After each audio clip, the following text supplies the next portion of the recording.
this is Rena Campbell, your Chief Dream Driver, and welcome to the No Parking Podcast, where through conversations and discussions with creators like yourself, we'll find interesting approaches to help you take your dreams out of park, put them in drive, and ride towards success. So what do you do when your dream doesn't go as planned? Do you give up or do you keep going? That is the question that we are going to be chatting with Mckenzie Dawkins today, and we are going to unpack her dream driving story and how she was able to figure it all out, or how she is figuring it out. Let's make that active.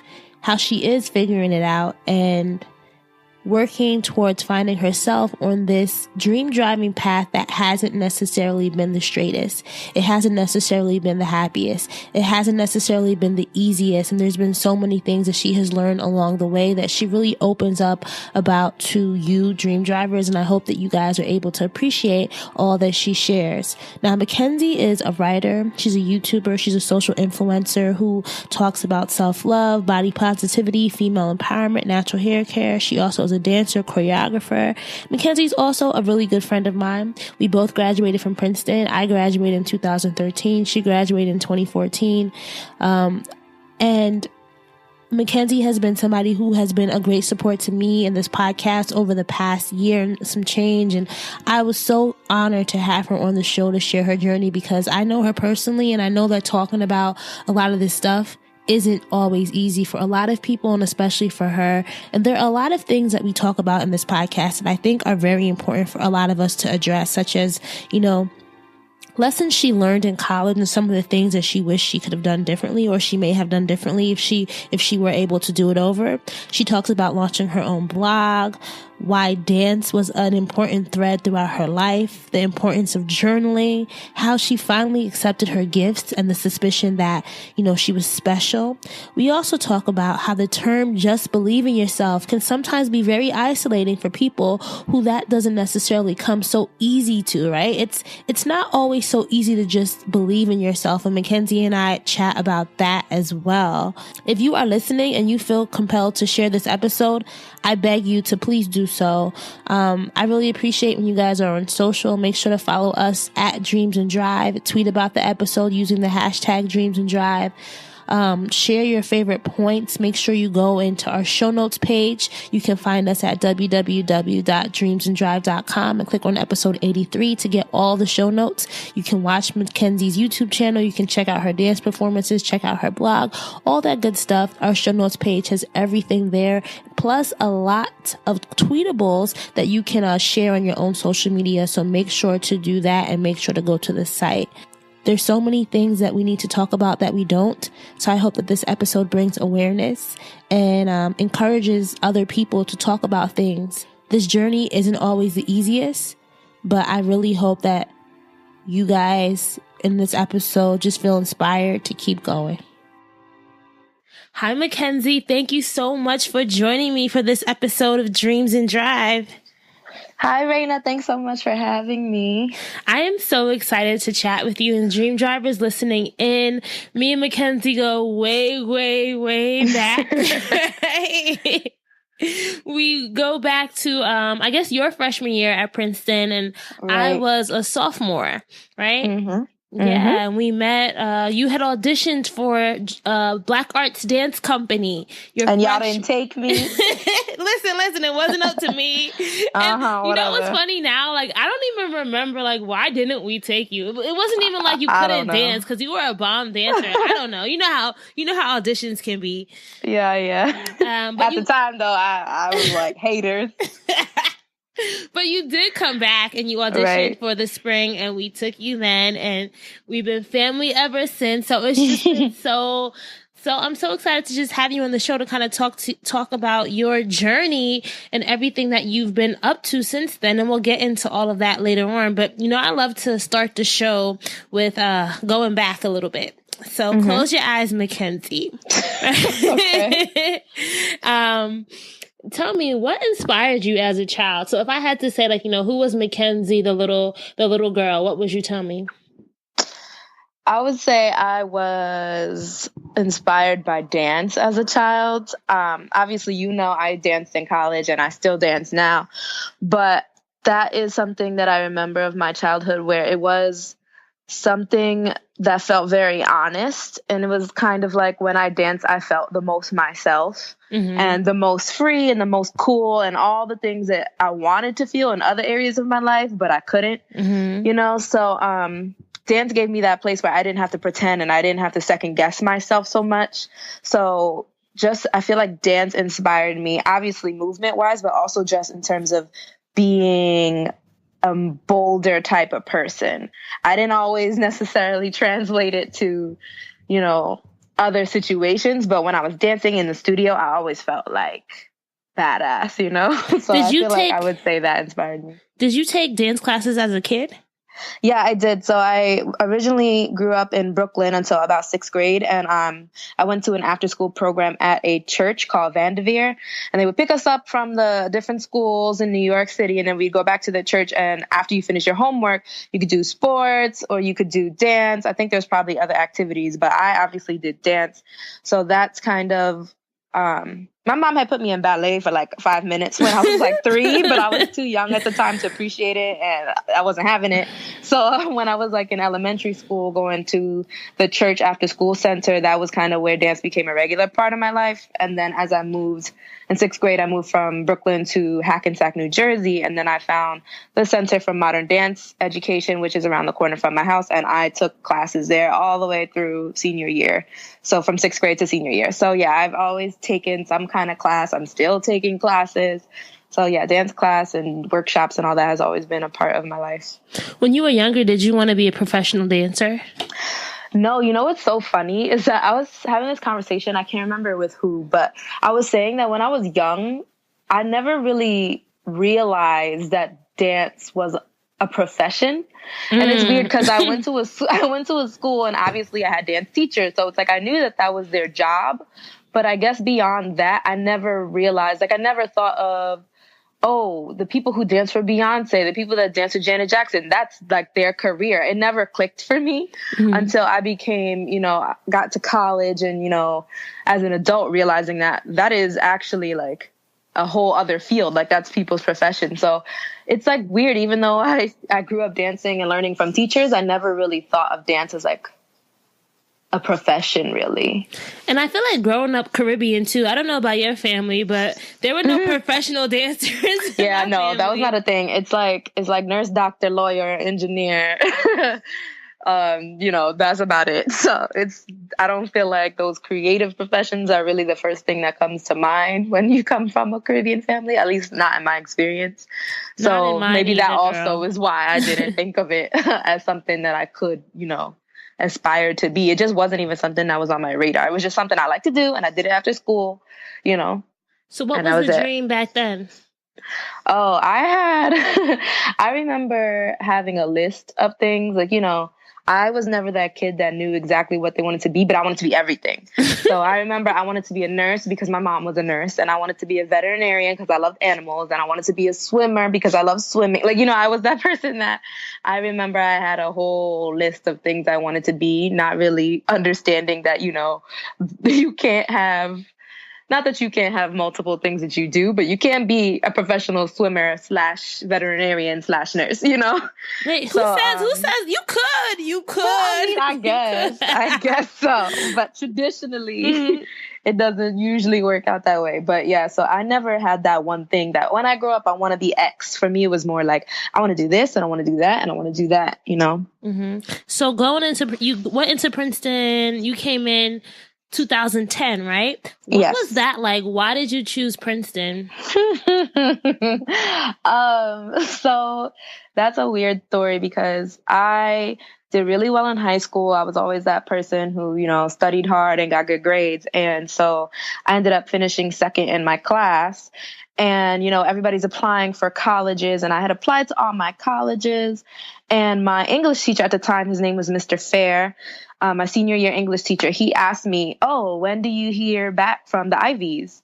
And I was like, I didn't apply to any Ivies. And he kind of just looked at me like, what? Like, it was just the assumption amongst all the teachers and the students that I had the grades for it, so I would. And it hadn't even applied to me. I was never that person that was like, I know I'm going to grow up and go to this college. Like, I never I had never put that much thought in it. I just knew I was going to go to college, So when he asked me that, I was like, you know what? I guess that's true. I do have the grades, so why not?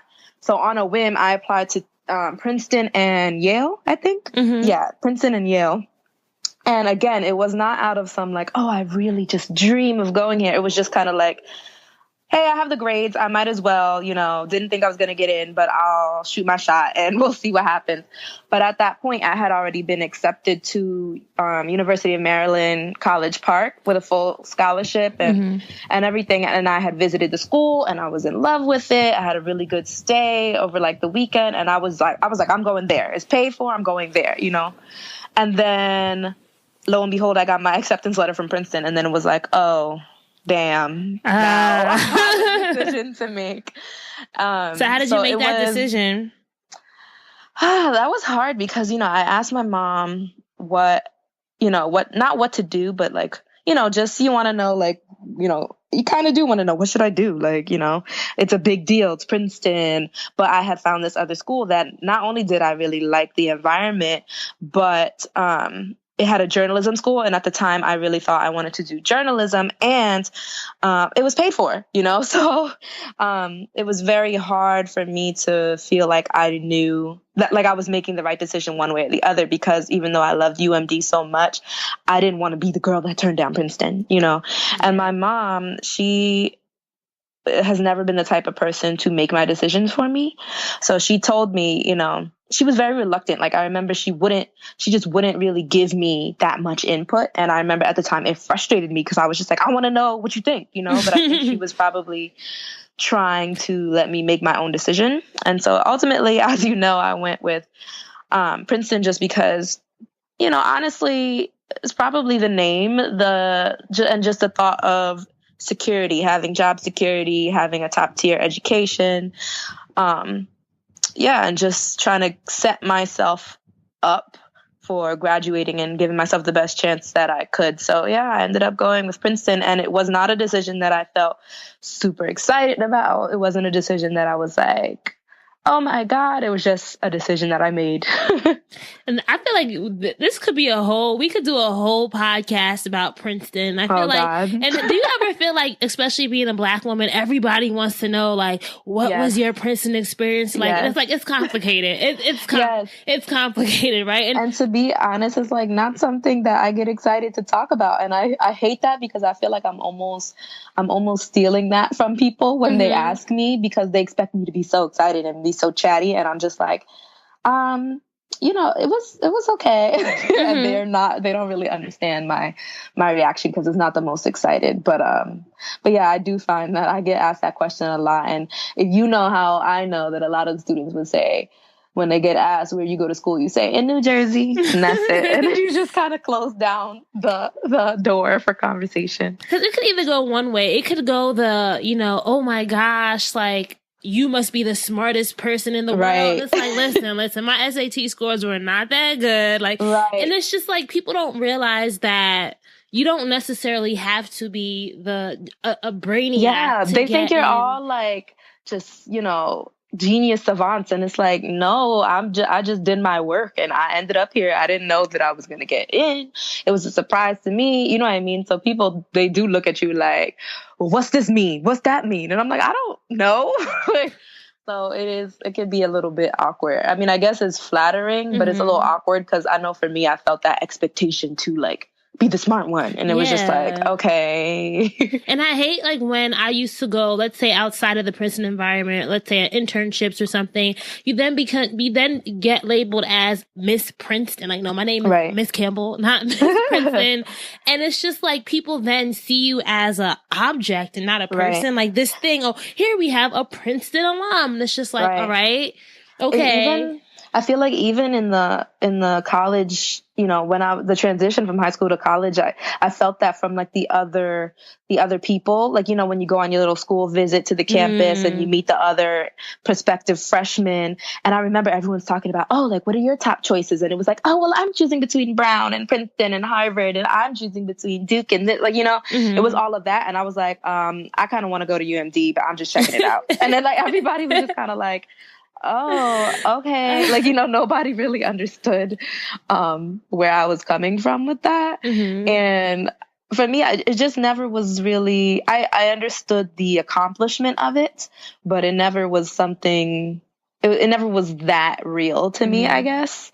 And I never felt like, oh, I am it because I'm here, Yeah. And so it was just weird because I feel like both from people on the outside and other Princeton students is definitely that vibe of people expect you to be that person. And I wasn't. I definitely get where you're coming from. And for me, it was like, I feel like people think because you got in, you worked so hard to get in. They want to hear your story of how hard you worked. And I know for me, it was like, I applied to 3 Ivies. I actually wanted to go to University of Pennsylvania just because it was in the city. It was going to be a little bit farther away from home. But that was the only school I didn't get into. So for me, Princeton was kind of like all right, I have to go here. Exactly. And people literally don't understand the concept of like it being a second choice. You know what I mean? Like they're just like, what do you mean? Like, and I'm just like, yeah, I got my acceptance letter and I had to think about it, but it definitely wasn't like, oh, drop everything, But one so thing I definitely get it.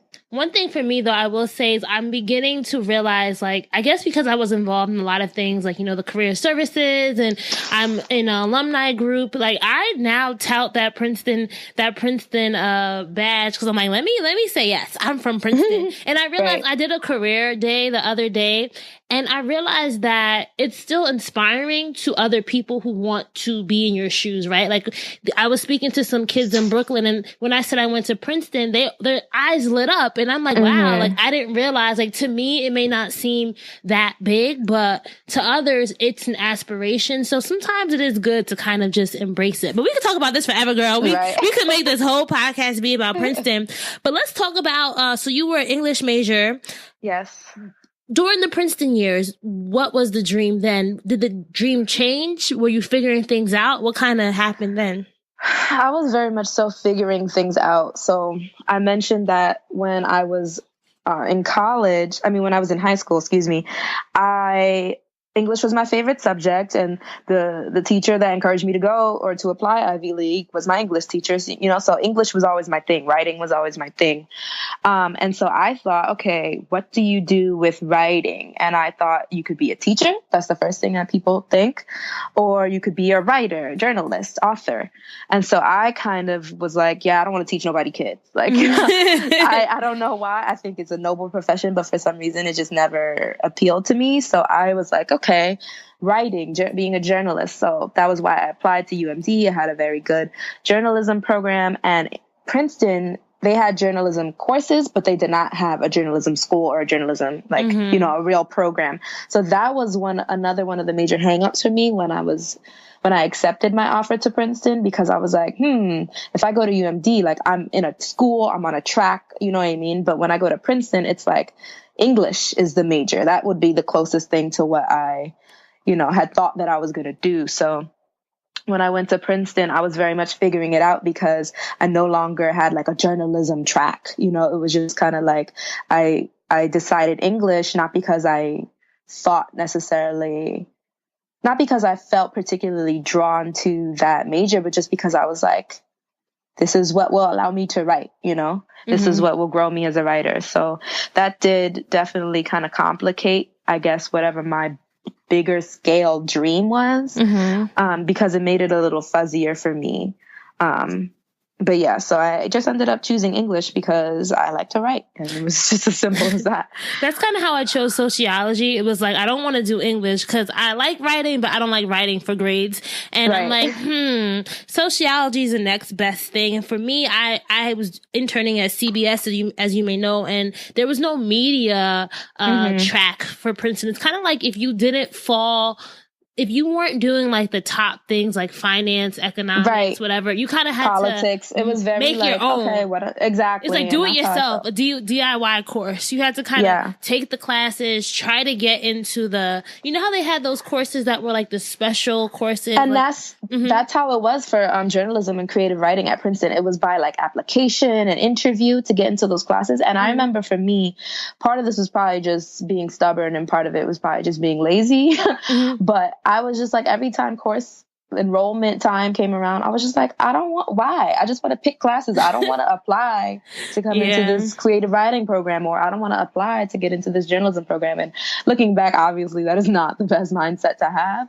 But I think because I wasn't exactly sure what I wanted to do, it just seemed like such an extra step that I ended up I never took a journalism class or a creative writing class during my 4 years at Princeton. I just stuck with English, and that was it. Do you have any regrets about your Princeton experience?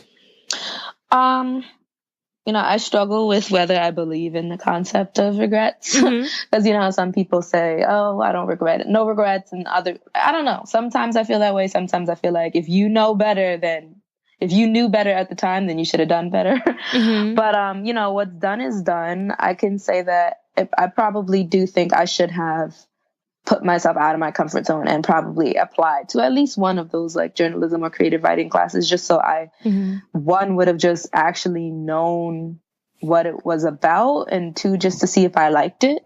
I guess if there was something I wish that I had taken more advantage of, it would have been that.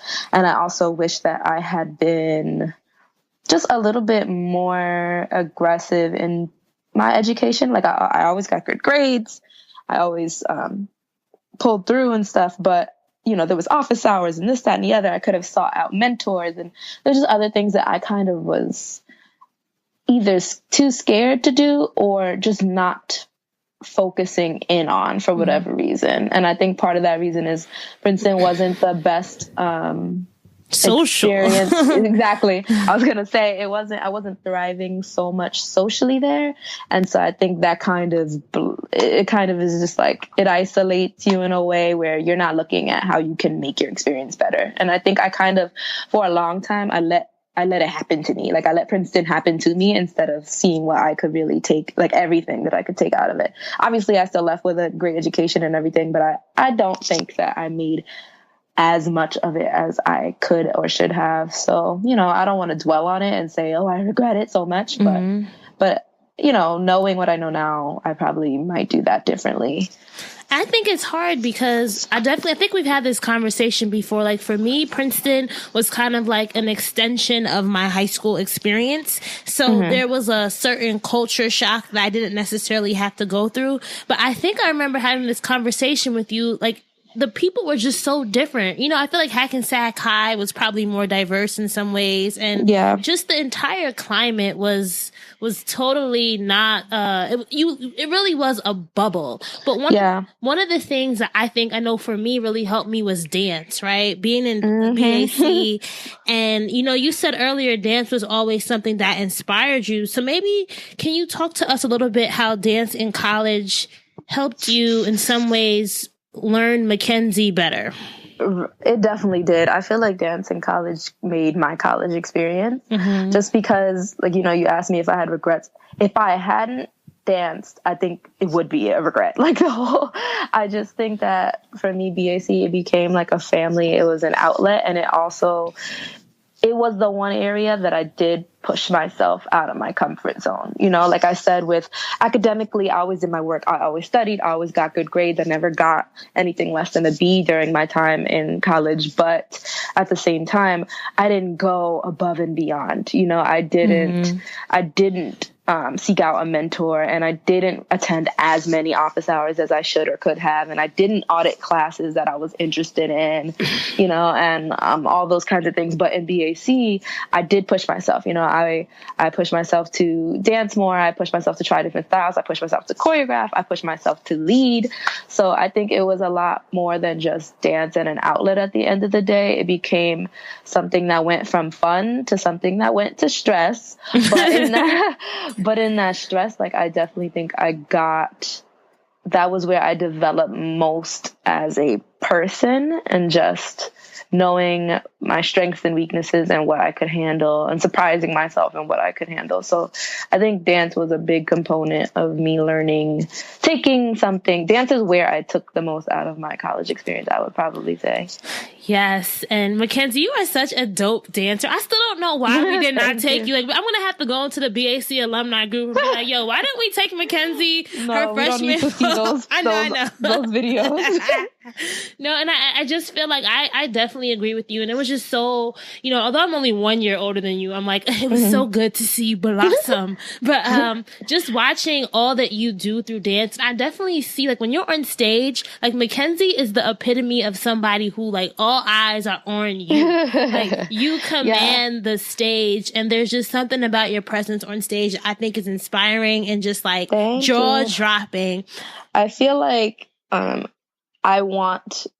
of my goals in life is I want to be the person in everyday life, like the person that I am on stage. I want to be that person, like in other aspects of my life, because like I said, it's just a place where I feel honest, like where I feel brave and things that I don't necessarily feel on the day to day. So I feel like that's aside from it being fun, like it tells me a lot about myself and how far I still have to go. So why do you think there's a disconnect between those two selves? I don't know. I mean, I think when anything is an outlet, it allows you to be somebody you're not comfortable to be, and there's a performative aspect of dance where it's okay to act a certain way, you know what I mean? Because even if it is a part of yourself, at the end of the day, if you feel uncomfortable, you can say, well, I was pretending, like you're putting on a show. But like, so it's easy to be like, yes, I am this person and I'm fierce or I'm aggressive or whatever, but it's not as easy to do that in real life, unfortunately.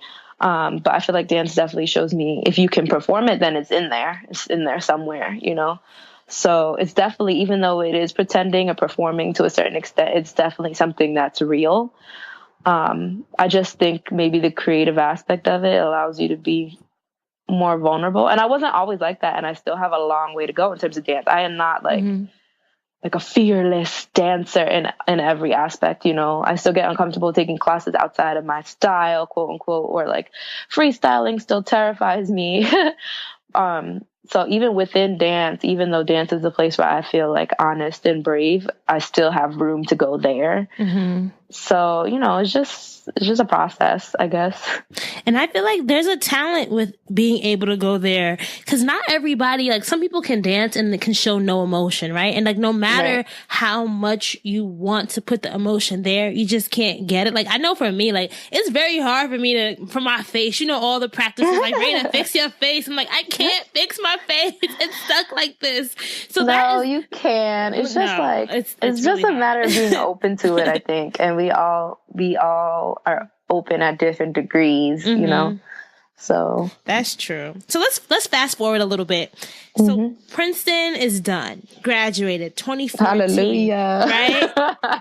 You said you chose between University of Maryland and Princeton because Princeton was going to give you that job security. It was going to set you up for everything. Right. Did it or what happened? Girl, I don't know. I'm waiting for them to tell me what happened. You need a refund? Does your mama need a refund? Like, I'm not trying to be controversial, but every time I get that call from annual giving, I'm like, when y'all want to give me a job, then I can think about annually giving. But it's just, all those things that kind of encouraged me to go to Princeton over UMD, they didn't really end up panning out. There was no job waiting for me at the end of graduation day. And that was the case for a lot of people I knew. Some people were fortunate enough to have job offers before, a couple months before graduation. Some people were lucky enough to fall into something, not too long after graduation. But for me, I'm still looking for a full-time job, and I've done several internships since my time post-grad. But in terms of like a full-time job, I've yet to secure that. And so, yeah, that idea that I had about kind of giving myself a step ahead. I don't want to say that I didn't, because I am aware of the weight that the Princeton name carries. And I'm sure that it probably does help me. It probably did help me get every one of the internships that I did get, but for whatever reason, in terms of a full-time job, it definitely didn't it didn't, seal my ticket. It was not a golden ticket. So how did that make you feel, like when you were applying for things and things just weren't panning out? It made me feel bad. That's an understatement, but I think it was just a very sobering experience to just be applying and either you're hearing rejection emails or letters, or you're not hearing back at all. It was just, it was a rough time because you're looking around and, you're seeing your friends do this or do that, and you're genuinely happy for them, but you kind of wonder, like, whoa, what is going on? Because we went to the same school. I got good grades. I'm a capable person. Why is this not happening for me?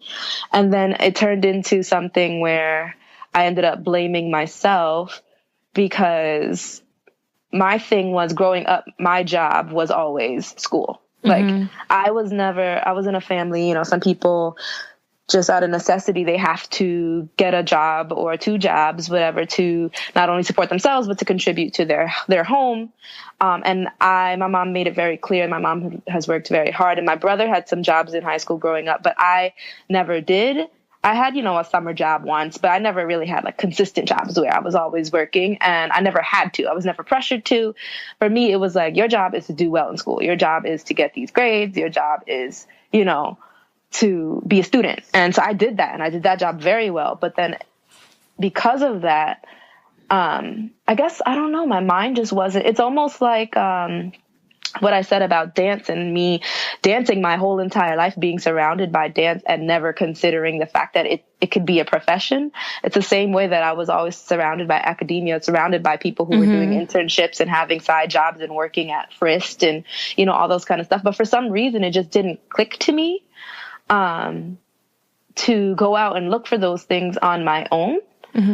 I just never had that urgency behind it. And so I didn't have, summer jobs, and I didn't have, internships throughout college. And so in the end, when I graduated and I didn't secure jobs, at first it was just kind of like, well, this is a bum deal. Like, how come I can't get a job? And then it turned into, well, it's your fault. Like, you didn't do what you needed to do. And that's why you don't have a job, because you were lazy, or you were, your mind wasn't open enough. Why weren't you looking for internships? Why weren't you having part-time jobs? Why weren't you networking and all those kinds of things? So it was a very hard time, because there's a lot of comparison to other people. There's a lot of blame. There's a lot of doubt. There's a lot of wallowing. So that was kind of that. Deep down, and I know it might be hard for you to reflect on what you were thinking like 4 or 3 years ago. Deep down, do you think you really wanted a job? And I'm saying this because we've had conversations where we're talking about like our dreams, what our dream life would look like, right? But at that point, do you think that like deep within you really wanted that 9 to 5 life? I don't know. I mean, I think that I wanted it because I knew that was what was next, and that was what was expected. That's what it is expected. And, some people go to school, but I didn't, same as I wasn't sure what I was doing with English. I didn't know what I would go to further school for. I didn't know what I would go to grad school for. So I wasn't against it, but in my head, it didn't make sense to shell out a whole bunch of money and take out loans to go to school when I don't know what I'm trying to study, So for me, that kind of took grad school out of the equation. And then to me, if you're not going to school, or if you're not continuing your education, you better get a job. That was just, that's how it worked for me. It never was an option to me to not get a job after graduating. So I think I did want one, in the sense of, I want what I'm supposed to do. This is what you're supposed to do. This is what happens. But, I guess in terms of that greater sense of desire, I don't know. Like you said, I'm not, maybe it's been too long, but I can't really, I don't know if I asked myself that question at that time. So I can't really say, but I know that I wanted it because I knew that I needed to do it, We could talk about your internships. That could be a whole nother podcast episode. So I know you interned at Ebony, you interned at Elle. What do you think were some of the things you learned about, like, what were some of your interests that were starting to arise by having those experiences? Well, like I said, with my English degree, I knew I didn't want to teach, and I knew I liked to write. And I knew I had a really big interest in, culture and beauty, natural hair. So I ended up gravitating towards, media and writing for magazines or websites. That seemed to be where my brain went. And so when I had these different editorial, quote unquote, editorial internships. Why the quotes? Because some of them were labeled as editorial, and then they really were not. As a lot of people who have done internships will know, sometimes you're the editorial intern, but that really means go to Starbucks or, file these reports or, just not really anything that's actually honing any skills. A lot of administrative work, a lot of errands, some personal. And so that's why I say quote unquote, because not everything that I did that was supposed to be editorial really had anything to do with editorial.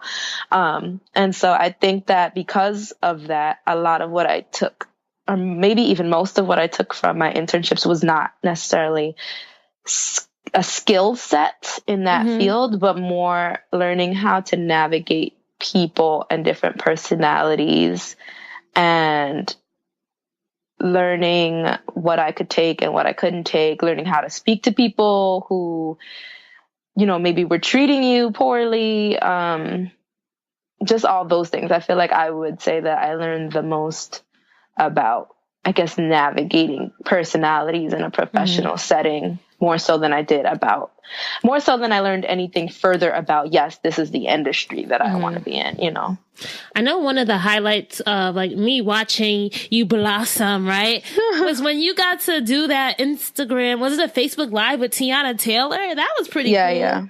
That was cool because, that was for Elle.com, and they knew that I was a dancer. And actually my friend and fellow intern, she put me up for it because it was a part-time internship, and I wasn't aware that it was happening. And, then she told me, they're doing something with Tiana Taylor. I told them about your dancing. And at first I was kind of like, girl, why'd you do that? But yeah, so that, again, it wasn't really anything that had to do with, the business, the editorial side of it, but it was a cool opportunity that I got through that internship. So during this time, you launched your own platform. Tell us what it was and what inspired you to launch it. Right. So I launched BWPW.com, which stands for Blank Woman, Phenomenal Woman. And it's basically a blog that centers around female empowerment. And basically, I solicit stories from women, or they find the site and they submit stories on their own, basically where they pick an adjective or a blank to describe themselves. So it could be anything: strong, black, fat, tall, skinny, whatever adjective they want to use to describe their story. And then they tell a personal anecdote of their own choosing. And it's basically, I envisioned it as a way to create community amongst women, just to show people how similar we all are, and just to create, that sense of community, because that's just something that's been very big to me in my life. And I remember that I came up with it actually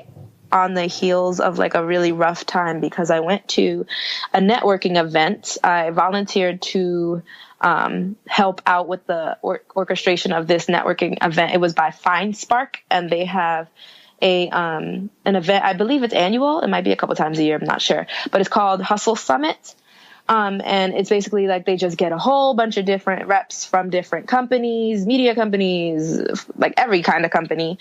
And they put them in a big room, and it's like networking on steroids. So it's kind of like a mixture between business and pleasure, where it's kind of it's almost kind of like a party, but the point is, networking and building relationships and stuff. So I went to that. I volunteered to participate in Hustle Summit, in the hopes that I would have a direct line of access to all of these reps from all of these companies, and be able to give my resume to people in person instead of sending them out into the oblivion of the internet and never hearing back. So I did that, but it ended up being something that I won't say it didn't have its merit. I know a lot of people have secured jobs or, at least first round interviews through Hustle Summit and through Find Spark in general, but it ended up being something where we had to do a lot of work. You had to do so much work that you didn't really actually get to participate so much in the networking as you wanted to. And so after that event, I remember just feeling really low because I was just like, I thought, and I was putting myself out there. I'm taking these steps. I'm trying to network and do all the things that I didn't do in college. And I still feel like I barely got to talk to anyone. I feel like I didn't get to make an impression. And now what am I going to do, type of thing. Mm-hmm. So I remember I came home from that event just feeling very deflated and feeling like it was a waste of time. And then I remember writing because I'm big on journaling, and I go through periods where I journal every day, and then I go through months where I don't journal, and that was like probably a time when I hadn't been journaling at all, but I just didn't know what to do. I was feeling very low. And there wasn't really anyone I felt like I wanted to talk to about it. So I pulled out my journal, and I remember just writing like, I just want to create community. I just want to tell stories. I just want to help other people tell their stories. And these were like, I don't remember verbatim, but these were the things that I was writing, just stream of consciousness, just writing in my journal, crying and just being like, this is what I want to do. Because every time I thought of what I wanted to do, I couldn't say I want to be an editor. That didn't feel like it was really true. I couldn't say I wanted to be an author. That didn't feel like it was true. I couldn't say I wanted to be a teacher. I wanted to be a doctor. Titles weren't working. So I just wrote basically a list of I want to do, and everything that followed was kind of what blossomed into Blank Woman, Phenomenal Woman. And it was funny because one of my dance teachers when I was growing up in high school had given me Maya Angelou's Phenomenal Woman, the poem, in a frame, and it's in my kitchen. And so I had come up with the idea, and I even came up with the name. And then I looked up and saw the framed poem, and I was like, this must be like a sign type of thing. And I remember just thinking, to take that as a sign that maybe this is something that I should pursue. And in my mind, it was like, it wasn't a job, obviously, but I was like, it's something I can control. Like, I can't control whether people want to call me back or, give me an interview, but I could do something, that I felt good about and just contribute to, I guess, the social space. So that's what motivated me to do Blank Women, Phenomenal Women. So if anyone listening, it's www.bw-pw.com, right? Right. All right. Go check it out. Read all the stories. It's thebomb.com. I'm not just saying it because I love Mckenzie. It actually is. Okay. Thank you. But yeah, so that's how that came about. And, for a while, it really did kind of make me feel like I had some power again, just because one, I was giving myself the experience that other people weren't willing to give me. Like I was reaching out to these women and organizations, and I was reading and I was choosing between entries, and I was editing for grammar and, clarity and all those types of things that I was hoping to have learned on a job, but I didn't have a job, So in that sense, it was both a positive distraction and a way for me to be able to say, I do edit. I am an editor, so it was good for multiple reasons. And then, but the biggest thing to me was that, I got messages from people saying, I read this story and it made me feel this, or I read this story and I identified so much, or just people who had contributed saying, thank you for creating a platform where I could tell this part of my story. So, it's still very young, and momentum has slowed way down just due to other factors and priorities in my life at the moment. But it's something that I always see myself coming back to because I believe in the message behind it, even if I don't know exactly how it will evolve. But yeah. All right. So let's talk about dance, because I feel like dance has been a theme. From a child, it was something that inspired you. It helped you find more of yourself in college. Why was getting back to dance so important for you post-college?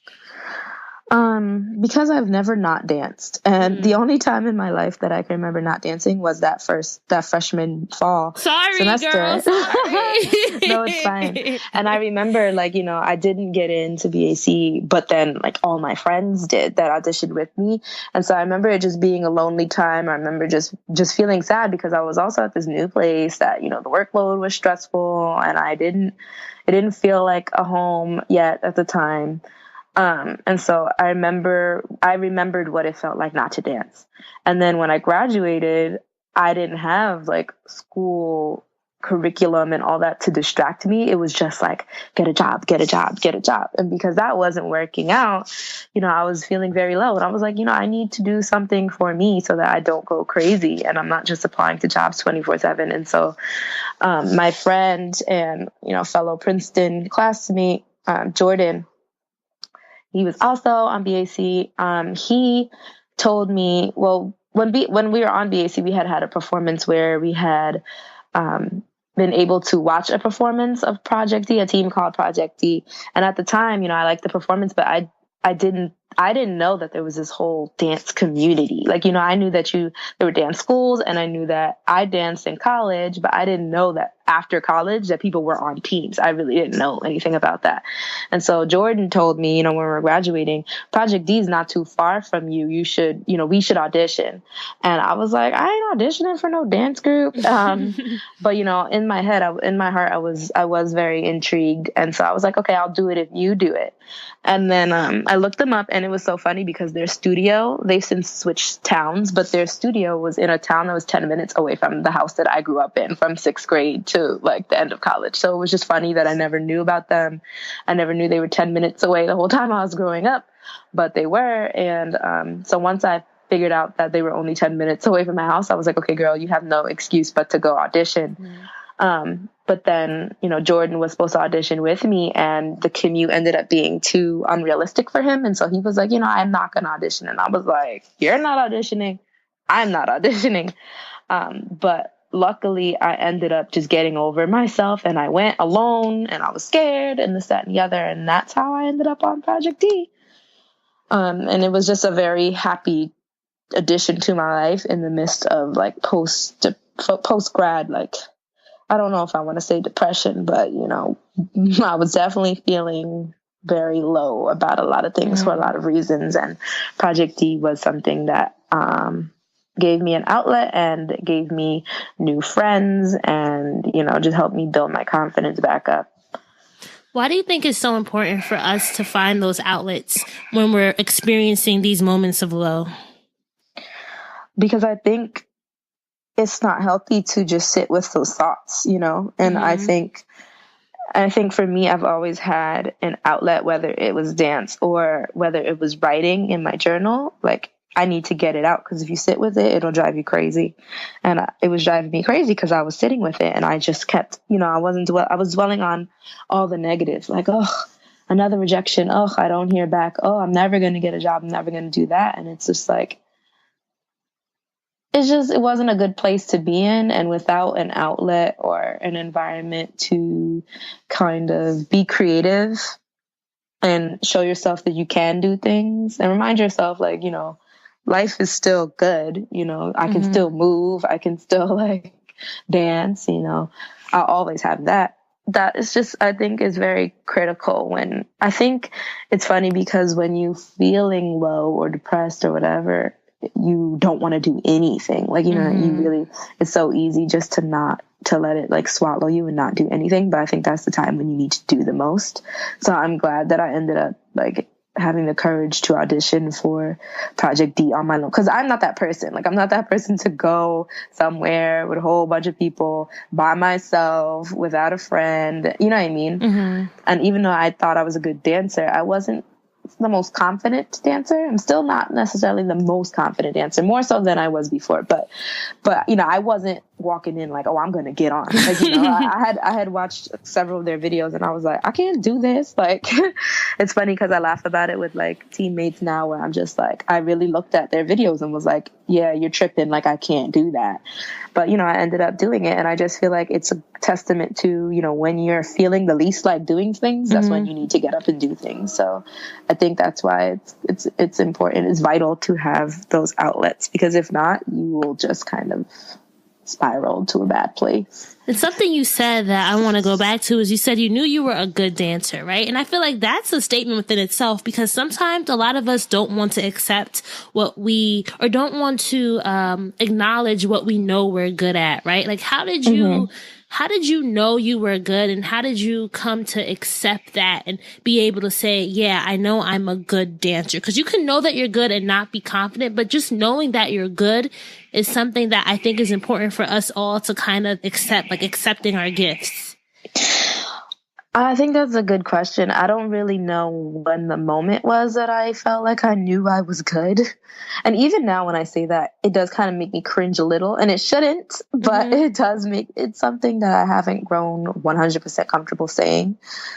Because when I say, oh, I'm good, I just think of, yeah, but I'm not as good as I could be, or I'm not as good as this person, and I just have to resist that impulse. But like you said, you can know that you're good and not be confident. But I think I didn't always know that I was good. I think just being somebody who grew up like taking a lot of dance classes, you get a lot of praise from your teachers over the years. And then I think I just got to the point where I just felt like, okay, maybe you don't think it's true, but these people have no reason to lie to you. Like I remember telling myself that. I don't remember how old, but I remember one day having that revelation where I was just like, these are unsolicited opinions. This is not me going up to audience members after a show and saying, well, was I good? It was like people, both friends and teachers, but also strangers have come up to me after performances and, just felt like they wanted to tell me that they enjoyed watching me. And then it was when those, the more you do it, the more kind of recognition you get. And when you get that recognition, there comes a certain point when even if you don't feel it, you have to level with yourself and be like, a complete stranger has no reason to lie to my face, So I think it's just repetition and just continuing to do it and put yourself out there. It builds the confidence after a while to the point where you start to believe it. And so even though I'm not the most confident, I did get to the place where I was like, okay, girl, like you can dance, Yes, and I think you can. I think it's that coupled with also just, like I said, the feeling that when I dance, I have a feeling that I don't experience in the rest of, other facets of life, where I have that bold feeling or that fierce feeling, that is not as evident in other aspects. So when I'm feeling that, I feel like that's, like I said, like the most honest. So I think it's just a compilation of things. What word came into my head? And this is going to be a typical Rena thing to say. Like, or an orgasmic feeling. Oh God. No, but it is true, it's a feeling like even right now, like me interviewing you right now, like earlier today, I was in such a bad mood. I'm like, oh my God, I don't ever want to do a podcast ever again. I just had like this weird feeling, but now being behind the mic and talking to you, it's like, I feel, it's like when you can self-recharge, like rechargeable batteries that don't need to be plugged in. Because like, if we hadn't had this interview scheduled for today and, and you hadn't interviewed anyone today, you'd probably still be feeling in that bad mood. You know what I mean? So it's really in the doing that you end up feeling better about things. Definitely. Like it's in the doing when you don't want to do it. And because there's plenty of times when I like have gotten on stage and been like, oh God, I'm not ready, or like auditioned for things and been like, oh, like, like these people are judging me, and that's terrifying. But it's like in the doing, it eventually works out. And then when it works out, you get that like tiny bit of confidence, and then to do it again. And then when you do it again, you just kind of build your momentum and everything.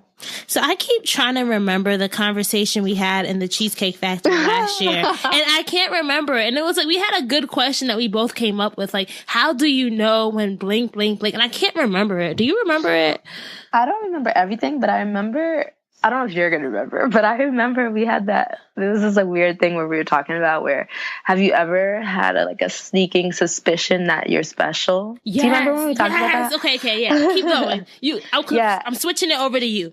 Mckenzie, take it off. And it's just funny because it's another thing that when I say that, I know it's a truth. Like I have always kind of felt like I'm special. Say it loud and say it proud, girl. Say it loud. But that's the thing is that I'm still on the road to being able to say it proud. And I definitely can say it a lot prouder now than I did before. But it's just like this weird dance between feeling insecure and feeling like you're the bomb. I don't want to curse, you know? And so I feel like for me, I personally kind of dance between those two things. And it's almost like, you know, that quote where it's like, oh, our greatest fear is not that we're inadequate. Our greatest fear is that we're powerful beyond measure. I remember saying like, I never used to understand that quote. Like, why would I be afraid that I'm powerful? Like, that's good. Why? That doesn't make sense to me. But I kind of feel like I'm identifying with it more and more, like as I get older, because even when I'm insecure about things, the feeling that it might work out never goes away, you know? The feeling that I might be really dope at something doesn't go away. It's just like the fear that gets in the way. So that's what I remember us talking about, like where we both kind of was like, yeah, I kind of do feel that way. And then sometimes you feel embarrassed that you feel and you that feel like way. You can't say it. You feel like you can't just go and be like, I'm special. And it's like, my name is Rena and I'm special. It's like one of those things where society has kind of made you feel like saying it or believing it or telling other people that you believe you're special. Right. Maybe it's just the word special. Then society is just so funny because it's like half the time they want to tell you, you know, believe in yourself. And then when you start believing in yourself, they're like, whoa, girl, like not too much though, because you're not special. You're not like humble yourself, you know? So it's like, where's the fine line? Because anytime you see somebody who doesn't seem to like care about that line, like Kanye West, you know, or Beyonce, like people are like, ugh, they're turned off by it, you know? And I remember I used to, this is weird, but like, I'm not sure if I told you, but I was like, I used to just like not like Kanye West because I'm just like, oh, like, why is he so self-important? Why is he so, you know, this, that, and the other? And to be honest, it still kind of turns me off in a way, but like, it's also something where I'm just like, I want to feel about myself the way that he seems to feel about himself. You know what I mean? When nobody can tell him that he's not the best, you know, and he just doesn't he doesn't care what other people think. And I'm like, how do you get to that point of not caring what other people think? And I just remember the question that I wanted to ask you was, how do you believe in yourself even when you don't believe? How do you believe in yourself? That's even what we were talking about. Yeah, that's what it was, right? Like how to believe in yourself even when you don't believe in yourself. Because it's so easy for someone to say, like, oh my you gotta believe in yourself. And that it's is like, I'm trying. That is like the best. It's like the best and the worst advice ever. Like, I have such a love-hate relationship when people say things like that because it doesn't help. It only helps somebody who has the tools to do it. You know what I mean? Like when people say, believe in yourself, oh, that's all you got to do. People love to say just, or that's all. And I hate those words because it minimizes it and makes it seem like it's so easy for everyone. And I understand to an extent because it should be easy, right? But like people don't understand that sometimes you're talking to somebody who doesn't know how to do that. So when you say just believe in yourself, it can be very isolating to somebody who doesn't, because you feel like, dang, everybody's walking around with this innate gift that I just, for whatever reason, I don't have. And that's not true. You know what I mean? But that's how we make people feel, or at least in my experience, that's how I felt sometimes. Like, damn, what is wrong with me? Everyone's like, just do this, just do that. And why do I feel like I can't? Like, something must be wrong with me. I'm missing that. And then now I'm realizing it's not that I'm missing that. It's that I haven't been honing those skills and I haven't been practicing that. You know, I feel like belief is not something that you have. It's something that you practice, you know? And I feel like if you don't believe in yourself, the way that you start is that you have to lie to yourself. Like, to be honest, I really think that you just have to lie. Like, you have to get up and you have to do it anyway. You have to audition anyway. You have to send an email anyway. You have to call yourself things that you don't really believe, you know? Like, I've stopped, like when I send emails or whatever, I say, even when I sent you my bio and I said, I'm a YouTube creator and social influencer. Do I have tons of social influence? Not necessarily, but it sounds a hell of a lot better than saying, I want to be this. You know what I mean? So I feel like if you don't believe in yourself, you have to lie to yourself. And you just have to put action behind that lie. It sounds bad, but like, I think that's really the only way, at least for me, that I've figured out how to get momentum in terms of feeling more confident, is that I feel like I can't do something, and then I take the first step to do it. Mm-hmm. And then if the first step goes well, I'll take the second step. And if the second step goes well, I'll take the third step. And then after a while, I'm doing it. Then I have that realization, oh, you're doing it, so you can do it.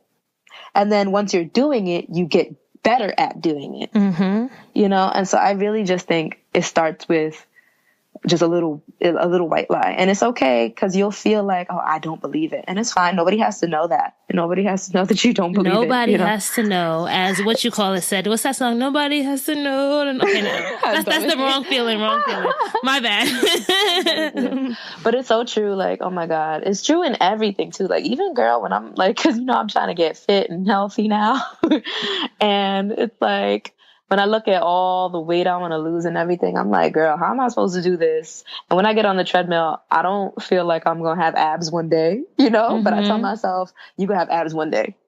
And I go on the treadmill anyway, you know, and then that's the only way that you get there. You don't have to be motivated, and you don't have to believe it. You just have to be disciplined and do it anyway, you know? Definitely. And I feel like I'm just going all over the place. So I want to get to YouTube. So did you start your YouTube in college?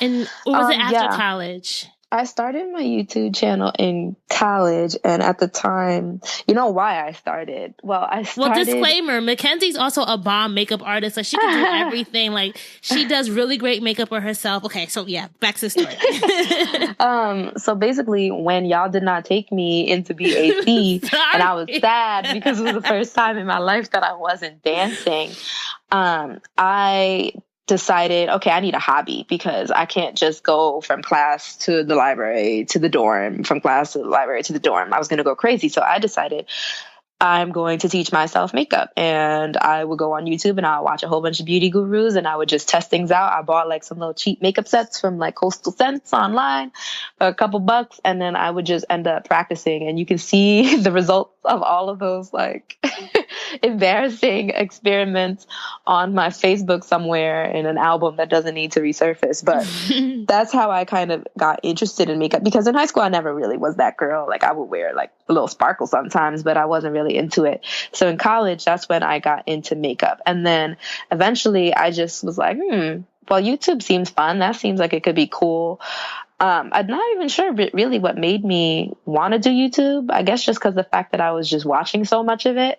So in the summers, I believe maybe freshman summer or sophomore summer, I don't remember. But that's when I was like, okay, I'm going to make a YouTube channel. And I didn't have no camera. I didn't have anything. So I took my photo booth on my Mac and I filmed my first video, and it was horrible. And the lighting was horrible and the makeup was horrible. But I just realized that I liked like the editing process, right? So I would make my little videos and I would upload them. And at the time I had my username was Cosmetics by Kenz, because I was centered on beauty and like makeup. And I thought it was cool, you know, sounded cute. So I would do my little videos, but I knew nothing about YouTube as a career or as a side hustle or sponsorships and advertisements. I knew nothing about that. I just was like, this is where you girls show you how to do your hair and your makeup, you know? So I ended up putting up my little videos, but it wasn't monetized. I was using all kinds of music.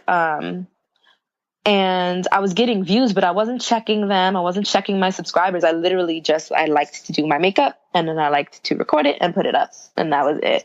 So it wasn't high quality. I was in my bathroom, horrible quality, everything. And so I would do that in the summers, because when I would go back to school, I didn't have time. So mostly in the summers when I would come home from school, I would do YouTube videos and I'll put them up. And I had quite a few. And then I remember I don't remember when I decided to actually look back at my channel, but eventually I looked back at my channel and I was like, oh, I have like over 1,000 subscribers. And I was like, 1,000 people have watched my videos. That's crazy. And then I had one or two videos. I think one was like my natural hair journey, like blah, blah, blah. videos that had it had hundreds of thousands of views. And I was just like, dang, that's a lot of people to be watching me.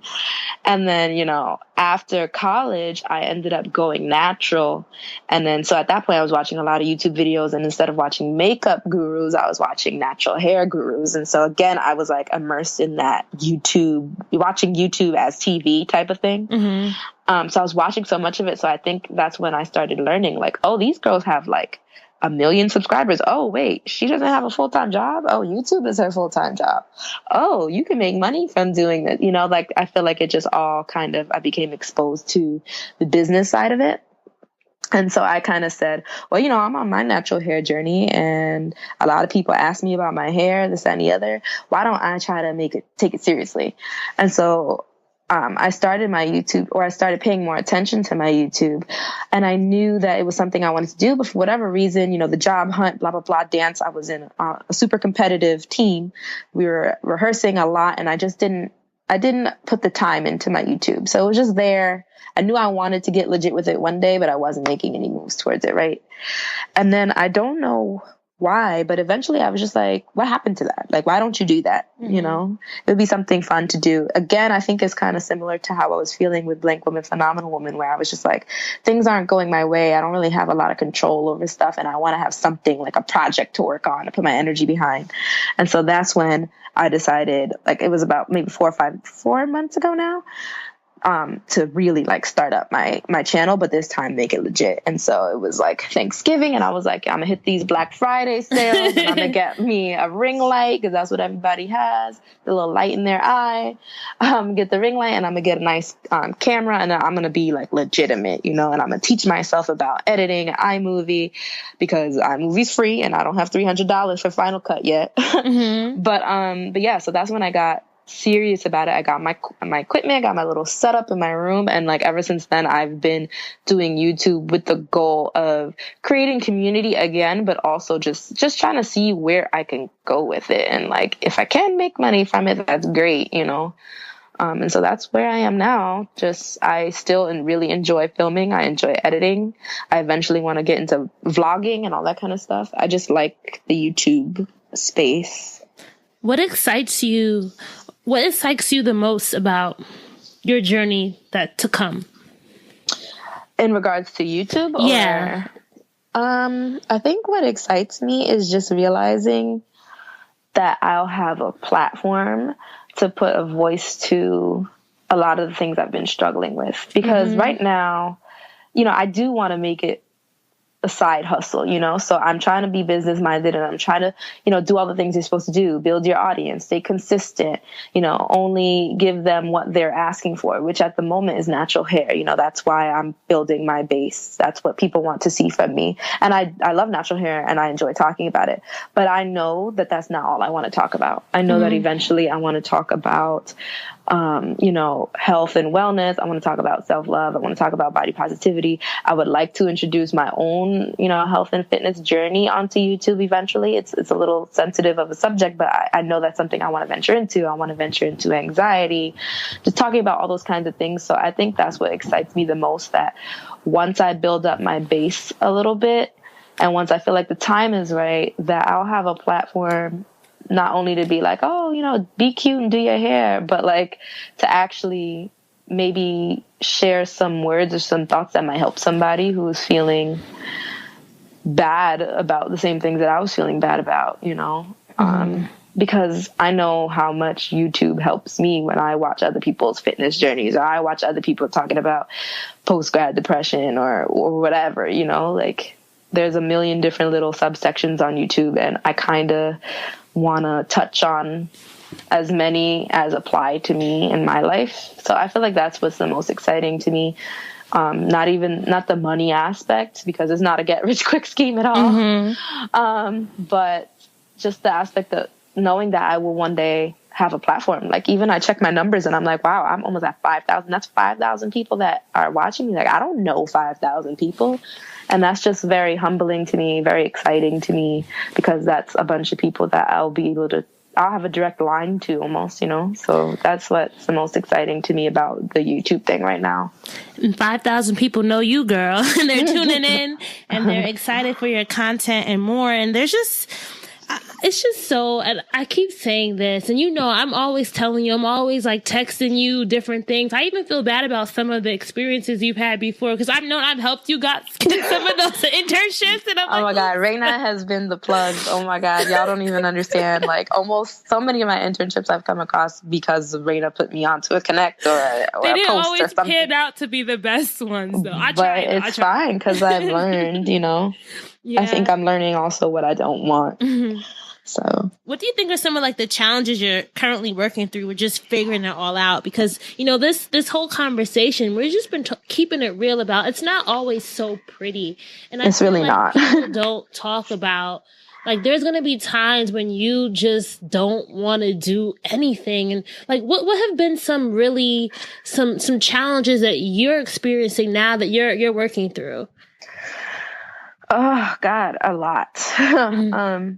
So one, probably like one of the biggest or the most surprising lesson that I've learned about myself is that I had a conversation once with somebody who I'm very close to, whose opinion I respect a lot.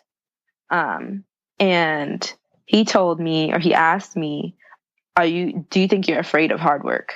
And I was so offended. Like, I was so offended because I was just like, what the heck kind of question is that to ask me? Like, but then like I thought about it and I was like, it's something that I realized about myself is that to an extent, I'm afraid of hard work. And I feel like that's something that a lot of people who know me might disagree with or find hard to believe because, I was the salutatorian of my high school class. I graduated from an Ivy League college. I've never gotten less than a B in my entire life. So like, what do you mean you're afraid of hard work? But I realized that those things are not that hard in reality, because with school and classes, there's a map. It's been laid out for you. You go to high school for 4 years. You do your homework. You graduate. You go to college for 4 years. There's a little more freedom. You get to pick your classes. But again, there's a curriculum, there's syllabi, there's guidelines, there's teachers, there's office hours, etc. So it might get stressful at times, but it's not that hard at the end of the day because there's a structure for you to adhere to. But when I graduated from college, it was the first time I didn't have a map that was given to me by an institution or another person, And that's when the hard work really begins because you have to make all the decisions for yourself and by yourself. So it's like, will you go back to school? Are you going to jump into the workforce? Do you need to take a break from mental health? Do you need to push through? It's all up to me. And I've learned that freedom of not having a map or a guideline really scares me. So when I say I'm afraid of hard work, I don't mean logistically. Like if I'm given a task, I am the person that you want to do it. I will get it done and I'll get it done really well. But when I don't have a task and I have to create a task or I have to create a job or I have to create an opportunity or I have to create a project, I can get very paralyzed by fear. So that is probably the biggest thing that I have realized about myself. And it's a very hard realization. It's a very hard pill to swallow to tell yourself you're a little spoiled, like you're a little, I worked hard, but I never felt like in college or high school, I was doing anything that I shouldn't have been doing, like I studied because I thought that was what I needed to do. It wasn't like this big hurdle to me that it was maybe to some other people. But so I'm realizing like that wasn't really the hard work, that's just what you got to do. Like I said, my mom told me your job is to do well in school. So it was my job and I did it, but now it's just like, there's so much open and that makes you feel like there's nothing open almost. So that's something that I've learned. That's probably the biggest and most surprising and hardest lesson until I've had to swallow in the past few years. And then another lesson that I've learned is that I tend to invest in or bank on others way more easily and readily than I bank on myself. Wow. So that's a habit I'm learning to break because people can tell me like their most quote unquote far-fetched dreams, that people would just be like, you want to do what? And I don't have any problem believing that it'll happen for them, But like when I think of my wildest dreams, it's just way fuzzier. It's way harder. I'm not going to say I don't believe it because every day I am getting closer to that person who doesn't think anything is off the table, who thinks like anything is possible. And so I'm very grateful for that. It has taken me a long time to get here. But I'm learning that these are habits that I have that have been holding me back, just that fear of failure, that being paralyzed. And that's why I kept stressing, like, I think that you have to lie to yourself if you need to, because people, when they give you a map to success, it's like they're speaking to only one group of people. They're speaking to the people who are self-motivated and who believe in themselves and who have a support system. And everybody doesn't have that. Everybody doesn't innately wake up and feel the best about themselves. Some people go through things. Some people are told by people that they love that they're not strong or that they can't do it, and it's like, what are you supposed to do if that's you, So I feel like I'm learning to lie to myself when I need to lie to myself until it becomes true. I'm learning to take first steps when I'm learning to do things before I'm ready, including this interview. How many times you've asked me to do this interview and how many times I've refused. And it was just because I felt like, who am I to talk about success? That's how I felt. And to be honest, even like as recent as yesterday, I was still kind of very nervous about it, because I'm just like, why would anybody be listening to me? I don't have a full-time job. Who am I? But at the same time, it's like, I've learned a lot, and I know what happens when I quit, and that's nothing. So I'd rather, like, let me see what happens if I don't, Thank you for sharing that, Mckenzie. And I thank you again for not bailing on me, right? And, and for sticking with it. And I really feel like this whole conversation has just been so inspiring and so motivating. And I hope that it has been refreshing for you too, to kind of walk through and talk through a lot of your journey. It feels, relieving in a way. It's also it's scary to talk about, because these are, I'm talking about it now, but even I do get, emotional, because me, I'm a crier, and it does, these are like times where you guys probably don't know, because I'm talking and I'm getting through it fine, but like, these are things that have made me like not want to get out of bed and stuff. So it's very real to feel like you're figuring it out.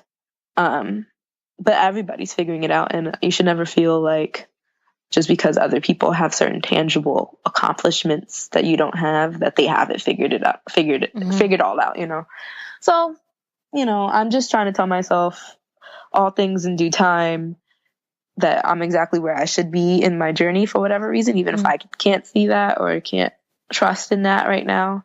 5 months ago, I wasn't doing anything with YouTube. And now the other day I received my Google AdSense PIN number to start receiving checks, So it's like, it's not a huge thing, but I got there through doing, I got there through doing it anyway, even when I felt like it was ridiculous or far-fetched or a waste of time. I did it every day, and I release a video every week for like 4 months now. And now I've grown from over 1,000 subscribers to almost 5,000, and who knows where I'll be in another 4 months. So it's just like, that's only one facet, but I'm trying to apply it to YouTube. I'm trying to apply it to this job application grind. I'm trying to apply it to my health and fitness, where I'm trying not to think too far into the future. I'm just trying to say, today I'm going to do this and I'm going to get this done. That's really how I'm trying to operate right now. So what's the dream for Mckenzie now? The dream for Mckenzie, I feel like, is ever evolving, but I've started getting back into journaling and into the practice of speaking things into existence. So some of the things that I've been writing down as declarations to myself is I will be a successful YouTuber, meaning I will make money from my videos and I will continue to grow my platform. I will one day write a book. I don't know what kind of book. Maybe just an excerpt, like, a collection of excerpts, poetry, something. But one day I will write a book. One day I will be a motivational speaker. And yeah, again, I don't know. I'm not that person. I still can't say I want to be an X. I want to be an editor. I want to be a teacher. And that still really scares me. But I guess I'm learning to be a little bit more okay with that. And for right now, in the immediate future, I'm just going to apply to jobs in different fields, try to learn what I can from them, and just kind of all try to melt it into my brand, you know. Mm-hmm. And I'm sure opportunities will come through doing that. And I don't really know exactly what it looks like, but I know things I want to do, you know. I don't know what I want to be called, but I know the things I want to do. Oh, I think that's a perfect way to end, Mckenzie.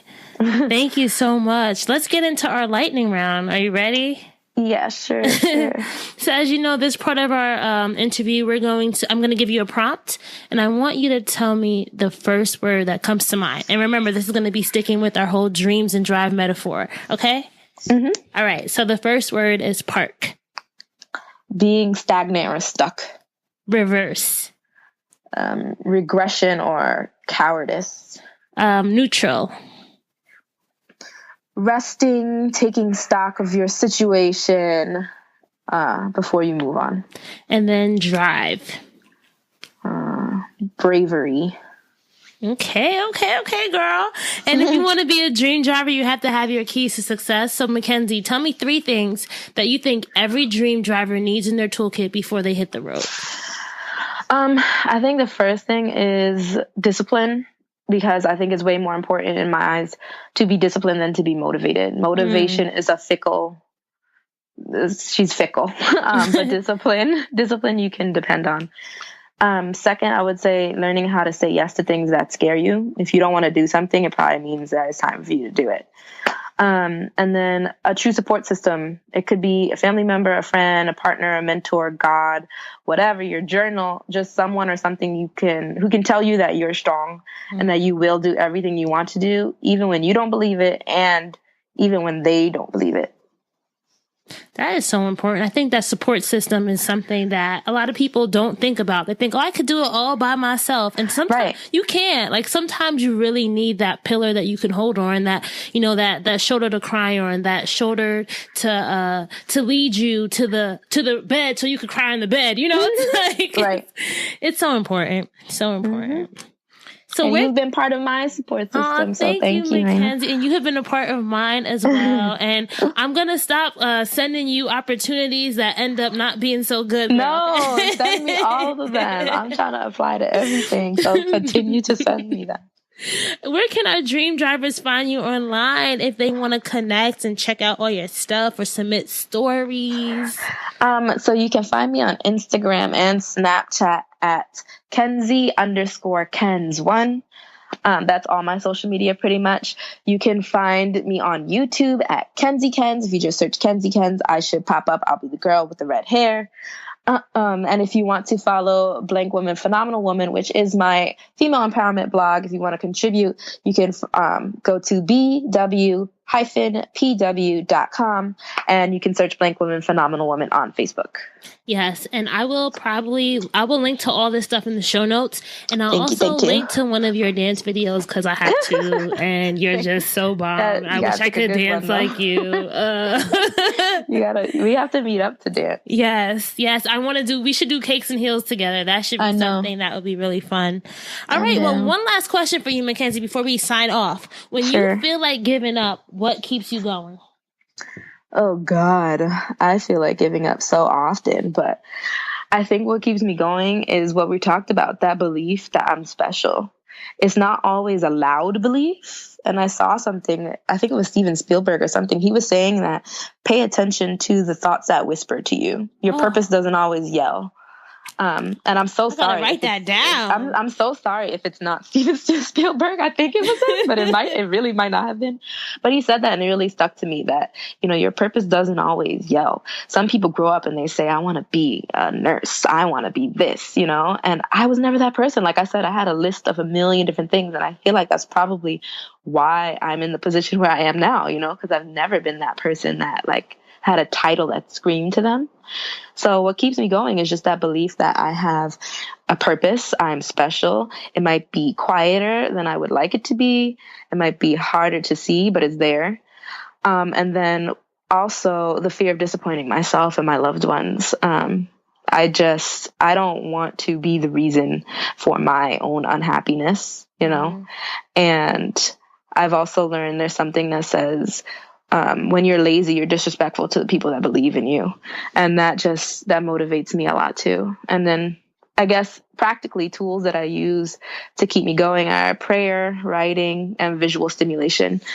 When I get scared about the future, I pray. When I'm excited about the future, I pray. I've just turned to talking to God a lot lately. Mm-hmm. And then writing is also a huge help. It helps me to pinpoint my feelings and clear my mind and confront my fears and then come up with a game plan. I just kind of get it all out. It's the one place where I'm able to say the things that I'm afraid of, that I'm embarrassed that I'm afraid of, and without judgment, Mm-hmm. And then from there I can come up with a game plan. And there's just something powerful about the act of physically writing things down that's both therapeutic and solution oriented to me.